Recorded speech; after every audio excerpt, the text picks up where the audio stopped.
great exercise if you're going for a long walk or a run to get some concentric and eccentric kind of loading through the glute and some stability and control. So we want to have that reciprocal motion at the pelvis, but we also want to control what's happening at the rib cage. So I'm going to be very cognizant of what's happening at my rib cage and not allowing my ribs to flare as I move through that motion at the pelvis. I'm going to do that kind of by holding on.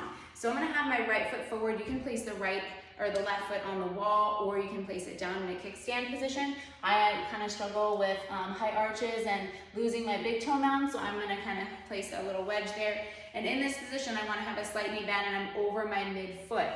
Okay, so as I'm coming and starting to go into that IR position, I want to make sure that my knees don't knock. So we want to keep some tension on the band the entire time.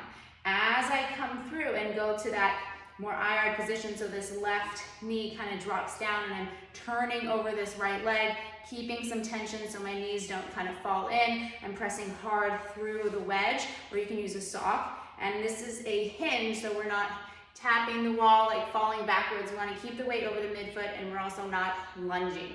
So weight over the midfoot, push into the wedge or your sock. And I'm going to think about what my rib cage is doing as I exhale and kind of come down, kind of loading into this back glute. Watch that I'm not kind of shifting out. So really allow yourself to load into that hip, keeping these ribs from flaring out. And then I'm going to inhale and kind of rotate the opposite direction as I come out. If the foot's on the wall, it kind of look like this, keeping the weight over that midfoot. And then I'm going to come down.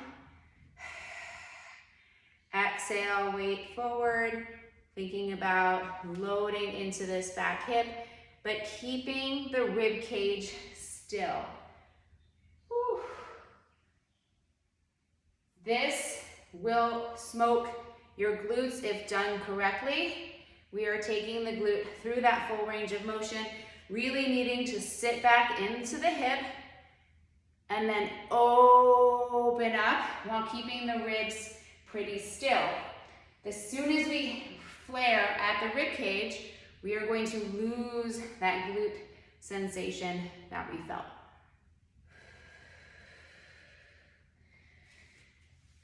Switch sides and do the same thing. So I can set up in that kickstand position. You don't want to be too far from the wall because it's going to make it a little bit more difficult to kind of load that midfoot. And I'm going to keep that tension on the band. I'm going to allow this right, on exhale, this right knee to drop long. Inhale, open up. Really controlling the position of the rib cage and thinking about kind of sitting into this glute and then open up. Sometimes if I'm in that kickstand position, I almost think about pushing with this right foot to kind of almost push me into that more IR position.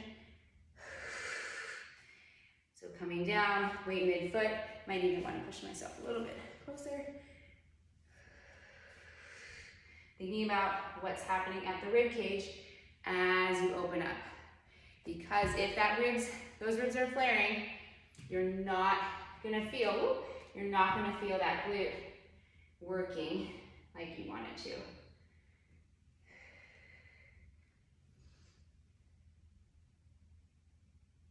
And open up. So that is your hip IR, ER.